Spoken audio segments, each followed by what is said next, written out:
Hi everyone, Eric's here. Today we're going to look at a very interesting NP-complete problem, which is the Super Mario. So for those who don't know, Mario is an Italian plumber that is trying to save a kidnapped princess. Okay, trying to get through all the maps, all the obstacles, get to the castle and save the princess kidnapped by, I think, some dragon or some monster. So Mario can transform from normal Mario to Super Mario by eating a mushroom, and can transform from Super Mario to Invincible Mario by getting a star. And here are some basic environment that we're gonna deal with. First, we have the normal block that Mario can pass through. We have the item blocks that contains like stuff like star, mushrooms, and then we also have bricks that can be destroyed if a Super Mario or Invincible Mario hit it from below. And lastly, we also have pipes that allows you to teleport between maps.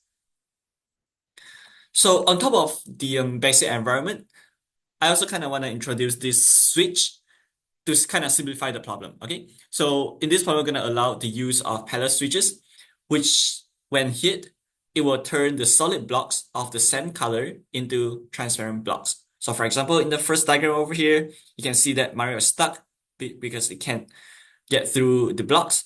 But after we turn off the switch, then the blocks become transparent and Mario can get through that wall. Okay, so let's do a quick recall about 3CNF, 3SAT. A 3CNF is basically a Boolean formula in conjunctive normal form that have clauses of three literals. And we said that a 3CNF is satisfiable if there is an assignment to each a Boolean assignment to each variable such that the whole formula evaluates to be true. So for example, this 3CNF over here is satisfiable because we can just assign x1 with a true that will make the first clause true. And we can assign the rest to be false. And you can see that if x2 is false, then not x2 will be true, and therefore the second clause will be true. So true and true is true. Okay, in fact, there are like multiple assignment that will make this true. Here's an example of 3CNF that is not satisfiable. It's a very trivial one that you only have one variable. You can see that if you assign x1 to be true, the first clause will be true, but the second clause will be false, and vice versa. Okay, so there is no assignment such that this formula evaluates to be true. Okay, now finally we can get into the setup of the problem. So recall that a decision problem is a problem that has a yes or no answer. So now we try to frame this Super Mario problem as a decision problem as follows. Okay, we said that SMB is a language which is a set of Super Mario levels that is possible. By possible, I mean it is possible to get through the level without dying. Okay, means there is a path to get from the start to the end without dying. Okay, so suppose we want to prove that this language, which is the set of possible Super Mario level, is NP-hard. We can do it via a polynomial time mapping reduction from an NP-hard problem. In this case, we're gonna try to PDMR from 3SAT. And for this reduction is basically a function mapping an instance of 3SAT, which is a 3CNF, to an instance of SMB, which is a Super Mario level.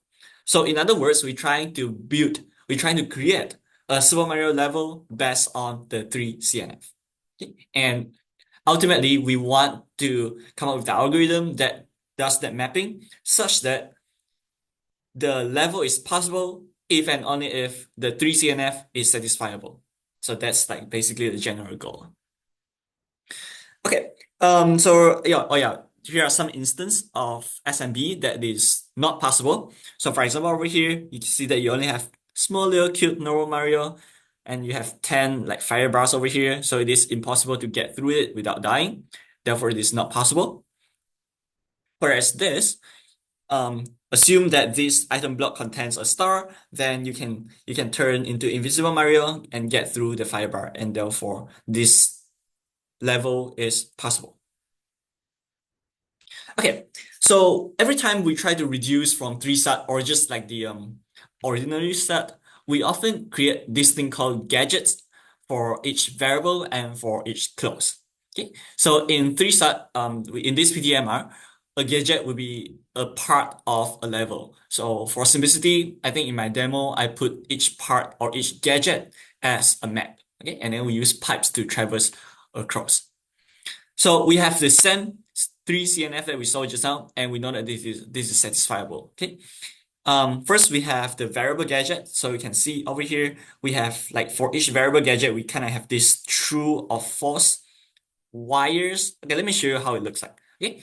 So we have the true entrance from the previous variable, the false entrance from the previous variable, and then we have the true exit of the current variable, false exit for the current variable. So how it's gonna look like later is that if I assign true to this variable, I'm gonna exit this gadget using the true exit. Otherwise, I'm gonna use the false exit to get out of this gadget. Okay, so now we have the variable gadgets. We have 5 of them because there are 5 variables. And we also have the clause gadgets. In this case, we're gonna have 2 clause gadgets. Okay, and this is how it looks like. Don't worry, I'll explain it. We will see why it looks like this in a bit. But let me just quickly point out what we have here. So we have entrance and exit for each literals. And for each literals, you have access to a palette switch that will triggers this switch over here. And if you turn this off, then that means that you have access to the star over here, and later on you can get through the firebars as Invisible Mario. Okay, so that's basically why we have everything here, but it'll make sense in the while. Okay, next thing we want to do is to connect the gadgets. So this means using the pipes to traverse across the maps. So for example, if I want to connect the false wire of X2 to the first literal entrance exit of C2 and the false entrance in X3, basically I'm gonna set these pipes to teleport to this pipe and then use this pipe to teleport to this pipe at X3 gadgets. Okay, so that's like about connecting the gadgets. So now let's see how we're gonna connect. So basically, the rule is we're gonna connect the true wire of the variable gadget to the clauses that contains xi. Okay. Otherwise, we were gonna connect to all the clauses that contain xi, and then we're gonna go to the true entrance of the next variable. So for example, for x1, you can see that it is in clause 1. It is only in clause 1. So we're gonna connect the true wire to clause 1, and then go to the true entrance of x2.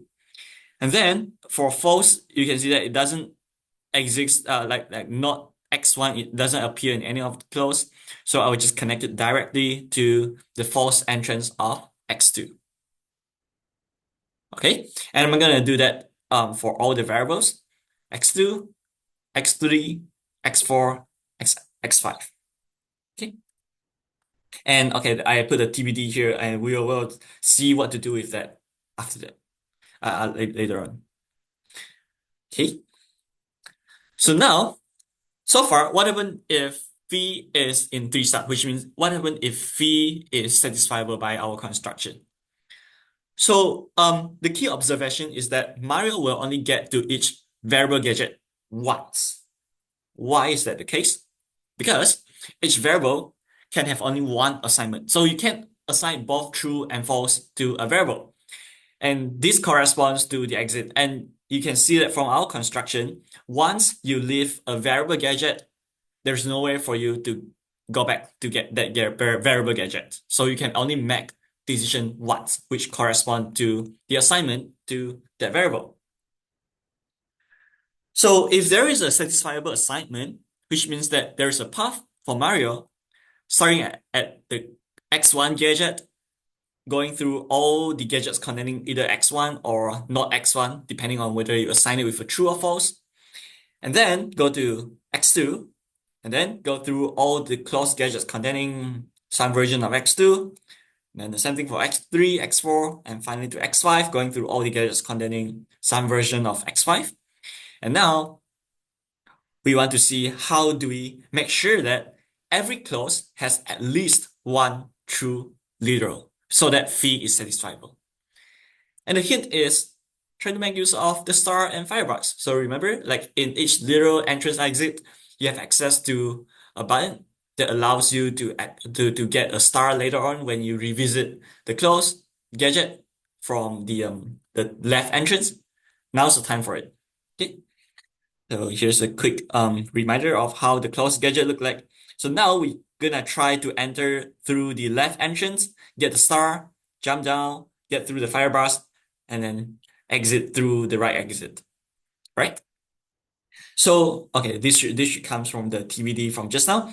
After going through all the close variable gadgets with their corresponding close gadget, we're gonna traverse through all the close gadgets again, but now from the left entrance and the right exit. Okay, we're gonna go to C1 through the left entrance, exit through the right exit of C1, get to C2, exit C2, and go to the end gadget. Okay, so if if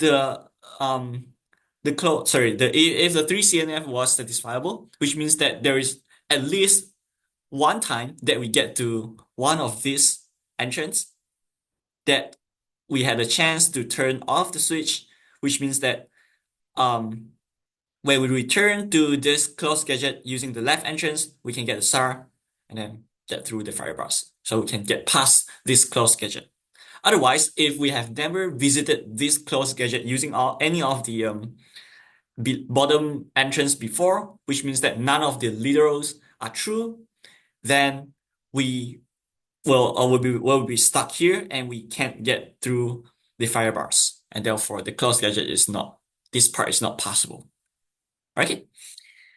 So to force the player to be in Super Mario to get throughout the level so that it doesn't sneak through this kind of like tiny little narrow path, we can have the following start and end gadget, which first give it a mushroom to turn into Super Mario, and if you die somewhere in the middle, that makes you back to a normal Mario, then you can't break this wall, and you can't pass the level. Okay, so we can have this start and end gadget to enforce Mario to be in Super Mario mode throughout the level. So that's basically all the reduction. Okay, then for the correctness proof, we have that if phi is in 3SAT, then there is an assignment to the variables such that each clause has at least one true literals. And following this assignment to decide which exit to use for each variable gadget, Mario will enter each closed gadget using at least one literal entrance, which evaluates to be true, and toggle the palace switch. And when we re-enter the closed gadget from the left entrance, Mario will have access to the item block and able to get through the fire bars as Invisible Mario. Okay, otherwise it will be blocked by the block corresponding to the switch.